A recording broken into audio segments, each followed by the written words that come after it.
The great state developer. Video की शुरुआत में हम देखते हैं खुले मैदान और पहाड़ जो कि काफी ज्यादा हरे भरे लग रहे होते हैं और दो बंदे खड़े हो कि ये सुंदर नजारा देख रहे होते हैं।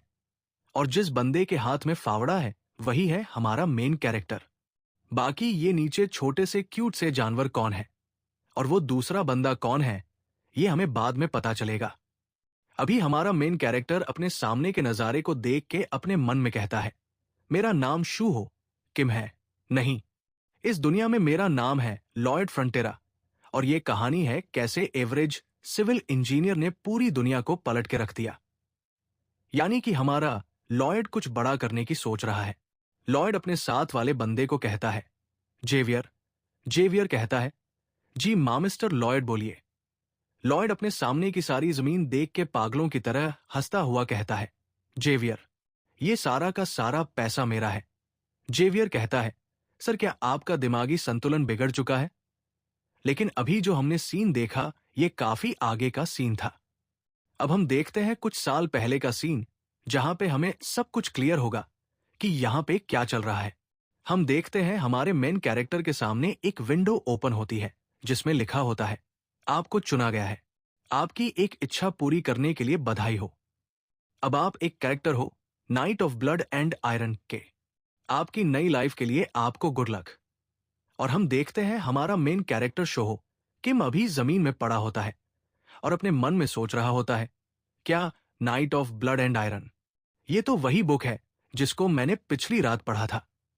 मेरे सामने जो स्क्रीन खुली है ये मुझे बधाई दे रही है। इन्होंने तो मुझे कुछ पीने के लिए भी नहीं दिया, उसके बावजूद भी बधाई। ओ कहीं ये उस तरह की वेब नोवेल तो नहीं है जिसमें मैं दूसरी दुनिया से आके यहां पे एक नया ही इंसान बन जाता हूं। क्या मैं अभी एक दूसरी दुनिया में हूं? लेकिन अगर ऐसी बात है तो मैं यहां जमीन में क्यों पड़ा हूं? शोहो अपनी जगह से उठता है और कांपता हुआ कहता है, भाई काफी ज्यादा ठंड हो रही है। अच्छा, और मेरे होठों को क्या हुआ?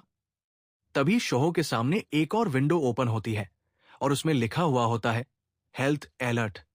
आपका जबड़ा उसकी जगह से हिल चुका है क्योंकि आप काफी समय तक ईन में सो रखे थे। हाँ, शोहो एक रपट मार के इस नोटिफिकेशन को हटाता है और कहता है, मुझे ये पता है, ये नोटिफिकेशन मेरा दिमाग खराब कर रहे हैं। हट। मेरा जबड़ा। तो खैर इतना तो मुझे समझ आ गया है कि इस दुनिया की ये जो भी कहानी है यहां पे मैं कोई कैरेक्टर बन चुका हूं। आखिर night of blood and iron में मैंने किसकी जगह ली होगी? एक ऐसा इंसान जो ऐसे वीराने में रहता हो और कहीं पे भी सो जाता हो। ऐसा इंसान तो वही हो सकता है। इतने में ही शोहो के पीछे से एक बंदा आता है और कहता है, मास्टर लॉयड, तो आप यहां पे हो। मैं आपको हर जगह ढूंढ रहा हूं। अब हमें यहां से घर वापस चलना चाहिए। और ये जो बंदा होता है इसका नाम होता है जेवियर अरहान और ये night of blood and iron का मेन कैरेक्टर होता है। मतलब कि जिस कहानी के अंदर शोहो घुस चुका है उसका मेन कैरेक्टर। तो खैर क्योंकि इस दुनिया में शोहो का नाम लॉयड है इसलिए अब मैं लॉयड को लॉयड ही बोलूंगा। लॉयड जेवियर को देख के अपने मन में कहता है, ये तो बिल्कुल वैसा ही लग रहा है जैसा बुक में था। क्या इसने अभी अभी मुझे लॉयड बोला? Night of blood and iron book में जेवियर एक बहुत ही ज्यादा कमाल का तलवारबाज था, लेकिन उसके बाद उसने शहर से दूर जाके गुमनामी की जिंदगी जी के वहां पे काम करा। यानी कि जेवियर ने फ्रंटेरा की प्रॉपर्टी में आके काम करा और बैरन फ्रंटेरा का सबसे बड़ा बेटा है बदमाश लॉयड फ्रंटेरा, यानी कि मैं।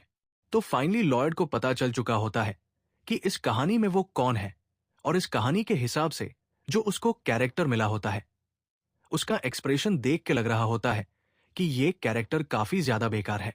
लॉयड अभी चिल्ला के खुद से ही कहता है, क्या मैं हूं बदमाश लॉयड फ्रंटेरा? जेवियर कहता है, मैंने आपका नाम कह के आपको पुकारा लेकिन मैंने आपको एक बदमाश कभी भी नहीं कहा। लेकिन चलो अच्छा है, कम से कम ये बात आपको खुद पता है कि आप एक बदमाश हो। इतने में ही लॉयड के सामने फिर से एक नोटिफिकेशन आ जाता है जिसमें लिखा होता है, लगता है जेवियर का मूड काफी ज्यादा अच्छा है। लॉयड नोटिफिकेशन को अपने मन में कहता है, मैं ये देख सकता हूं, यहां से भाग जा। इसके बाद लॉयड जेवियर के साथ अपने घर आ जाता है और जेवियर आग जलाते हुए लॉयड को कहता है, तो आपको इस बात का बिल्कुल भी अंदाजा नहीं है कि आपका ऐसा हाल कैसे हुआ। मैं आपको बताता हूं। आपने कल दिन को दारू पीना स्टार्ट कर दिया था। उसके बाद आप जिस पब में थे, आपने वहां के सारे फर्नीचर तोड़ दिए, और जरूर आप जब वापस आ रहे होंगे तो आप रास्ते में बेहोश हो गए होंगे। लॉयड ने अभी ठंड की वजह से कंबल ओढ़ रखा होता है और अपने मन में कहता है, हाँ, मुझे याद है, इस लॉयड बदमाश की जिंदगी ऐसी ही थी। इसके बाद जेवियर कहता है, लॉर्ड को आपकी काफी ज्यादा चिंता हो रही थी, इसलिए उन्होंने मुझे भेजा। भले ही आप एक छंटे हुए बदमाश हो, लेकिन चाहे कुछ भी हो, आप उनके बेटे हो। अगर आप रोड में पड़े पड़े जबड़ा खिसकने की वजह से मर जाते तो उनको काफी ज्यादा दुख होता।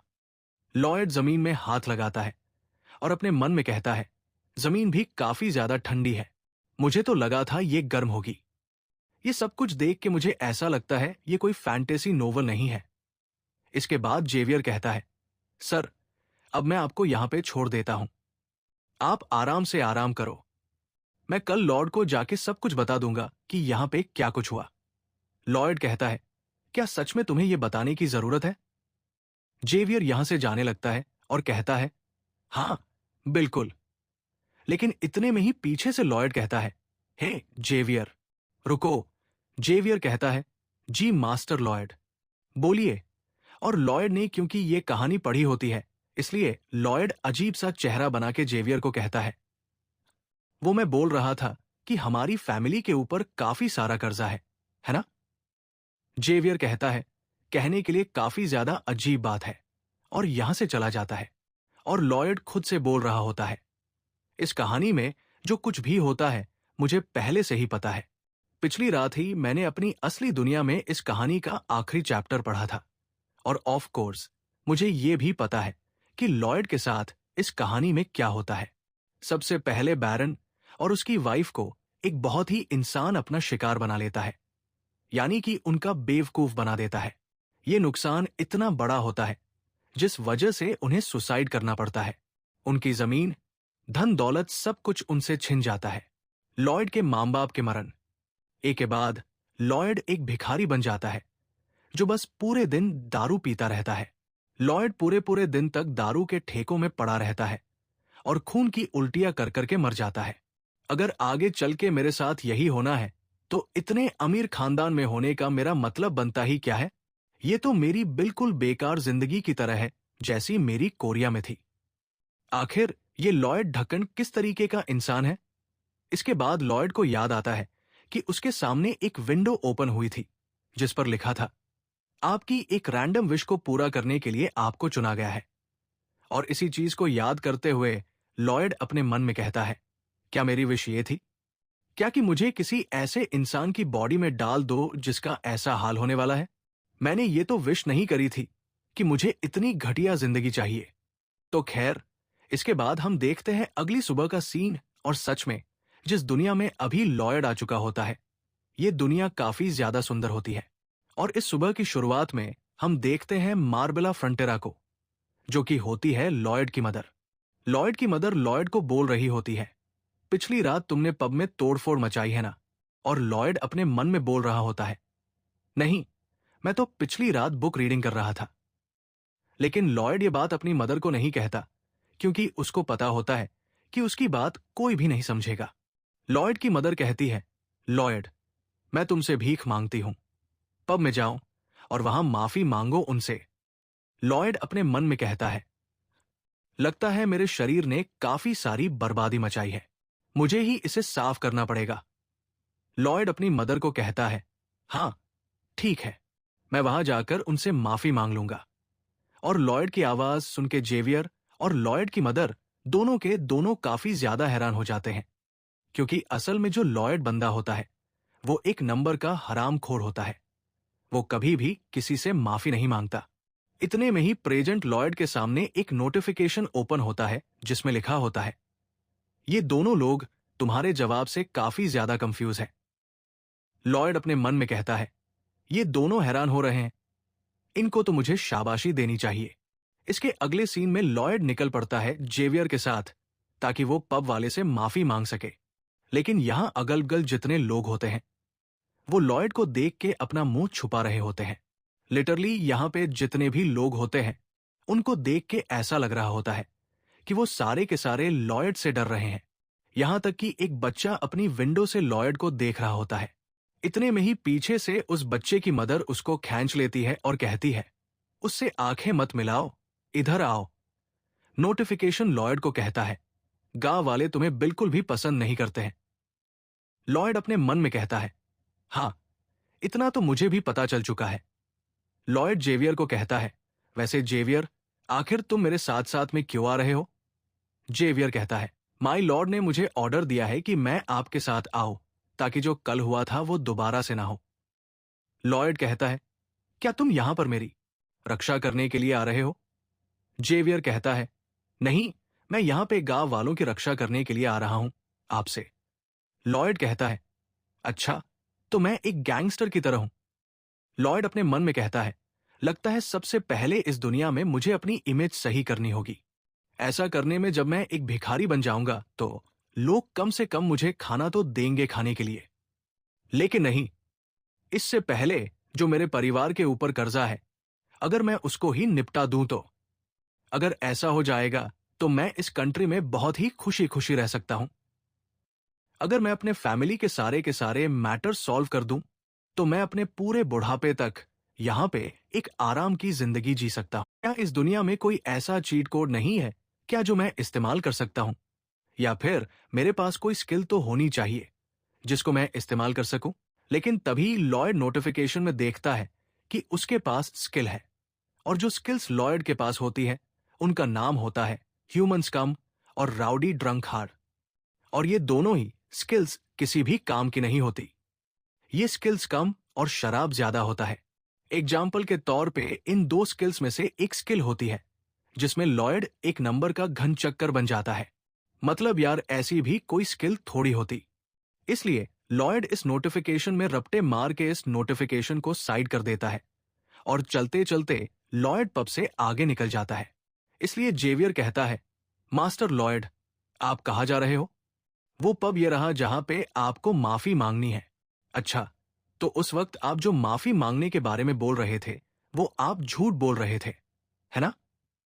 लॉयड कहता है, अरे नहीं नहीं नहीं नहीं, मैं कुछ और सोच रहा था। और जेवियर लॉयड के इस नए बिहेवियर को देख के काफी ज्यादा हैरान होता है। और ये देख के लॉयड कहता है, क्या ऐसे क्या देख रहा है बे? क्या हुआ बे? जेवियर कहता है, हाँ, नहीं कुछ नहीं, चलो अंदर चलते हैं। लेकिन जेवियर से पहले ही लॉयड पब के दरवाजे में चला जाता है और कहता है, हेलो, एक्सक्यूज मी, क्या कोई है? और अब तो जेवियर को और ज्यादा शक होने लग जाता है कि ये बंदा इतना ज्यादा तमीजदार कब से हो गया। इसलिए जेवियर अपने मन में कहता है, पिछली रात से सच में कुछ तो अजीब लग रहा है। ऐसा लग रहा है ये बिल्कुल अलग ही इंसान है। और जैसे ही लॉयड अभी यहां पब के अंदर आता है तो वो देखता है इस पूरे पब की मां बहन एक हुई पड़ी होती है। माफ करना ऐसे शब्द के लिए, लेकिन सच में इस पब की हालत काफी ज्यादा खराब होती है। लॉयड एक जगह पे बैठता है और कहता है, मुझे माफ कर दो, पिछली रात जो कुछ भी हुआ उस सब में मेरी गलती थी। पब का मालिक अभी लॉयड को कोई भी जवाब नहीं देता, बल्कि लॉयड को देख के उसकी फटी पड़ी होती है। तभी नोटिफिकेशन लॉयड को कहता है, तुम्हें देख के पब का मालिक काफी ज्यादा सतर्क लग रहा है। पब का मालिक अभी इतना ज्यादा डरा हुआ होता है, इसलिए वो लॉयड को कहता है, मास्टर लॉयड, मैं आपसे भीख मांगता हूं, प्लीज ऐसा मत करो। और लॉयड ये देख के काफी ज्यादा हैरान हो जाता है और अपने मन में कहता है, लगता है मैं अभी इससे इतनी अच्छी तरीके से बात कर रहा हूं। ये इसके ये और ज्यादा डरावना है, क्योंकि यहां पे मुझसे कोई भी उम्मीद नहीं करता कि मैं इतनी अच्छी तरह से किसी से बात करूंगा। इस पब ओनर को जरूर दाल पे कुछ काला लग रहा है। ठीक है, तो खैर, यहां पे इससे ज्यादा लॉयड और कुछ भी नहीं कर सकता था। इसलिए लॉयड जेवियर के साथ वहां से वापस आ रहा होता है। आते आते लॉयड जेवियर को कहता है, मैंने उस बंदे से माफी भी मांगी, उसके बावजूद भी वो खुश नहीं लग रहा था। जेवियर कहता है, हां, इसमें कोई भी हैरानी वाली बात नहीं है, क्योंकि कल के दिन जो आपने उसके पब में तबाही मचाई थी और जितने भी फर्नीचर वगैरह तोड़े थे, उस पब के मालिक ने अपने खून पसीने की कमाई से वो सारे के सारे खरीदे थे। इसलिए जब तक आप उसे उसके नुकसान के पैसे नहीं दे देते, उसे तब तक अच्छा नहीं लगेगा। लॉयड अपने मन में कहता है, क्या उसकी भरपाई करनी होगी? लेकिन मेरे परिवार के ऊपर तो पहले ही कर्जा है। क्या गांव वालों के साथ अच्छे रिश्ते बनाना यहां पे इतना ज्यादा मुश्किल है? तो यहां पे सीधी सी बात यह है, अगर मैं यहां लोगों के नुकसान की भरपाई नहीं करूंगा तो मेरी जिंदगी में कुछ भी नहीं बदलने वाला। मैं खून की उल्टियां करके मर जाऊंगा आखिर में, जेवियर कहता है। और इतना ही नहीं, जो वो पब का मालिक है, उसकी मदर भी बीमार है। उन्हें देर रात ठंड लग गई थी। कहीं ना कहीं उनकी मदर की तबीयत भी तुम्हारी वजह से ही खराब है, क्योंकि तुम वहां पब में तोड़फोड़ मचा रहे थे, जिस वजह से पब के मालिक की मदर को वहां आकर ठंड लग गई। तुम अंदाजा भी लगा सकते हो वो लोग कितनी परेशानियों से जूझ रहे होंगे। लॉयड अपने मन में कहता है, वैसे जो वो पब था उसके अंदर भी काफी ज्यादा ठंड थी। वहां पे उन्होंने एक जगह पे हल्की सी आग जला के रखी रहती है।